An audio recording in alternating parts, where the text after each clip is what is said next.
Ito na yung sinasabi ko sa ating fan motor mga bossing, o yung radiator fan. Ayan na, kung mapapansin nyo itong commutator natin, pudpud na. Kalahati na ang nabawas mga boss. Pwede pa kung pwede pa. Okay? Pero pagka ganyan po na sobrang pudpud na yan, dadating na po yan sa pinakang sagad at hindi na magkocontact si carbon. Si carbon kasi medyo mahaba pa. Ayan o. Pero itong sinasayaran, kahit mahaba ang carbon mga bossing, pagka itong sinasayaran na pinakang commutator na to, itong tanso na to, ay wala na. Hindi na rin yan lalakas ng ikot o ng buga.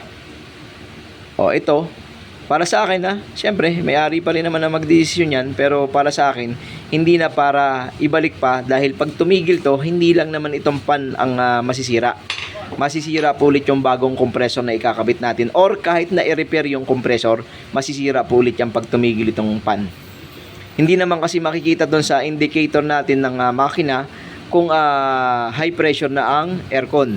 Wala pong indicator yun doon. Ang meron lang ay yung temperatura ng makina. So kaya pagka tumigil yung pan, unang mawawala ang aircon bago makitang overheat yung makina. Okay, so bahala na kayo kung naiintindihan yung sinabi ko. Pero ito, subject for replace na rin. At isa siya sa naging problema kung bakit yung compressor natin ay pwedeng mabilis na sira. Hindi na ganun kalakas ang RPM nitong ating pan. Although mayroon pang carbon mga bossing Kung kayo ay nag-aaral at medyo gusto nyo makita yung mga ganyan or na-experience nyo na, so meron pang carbon, pero itong sinasayaran ay malalim na.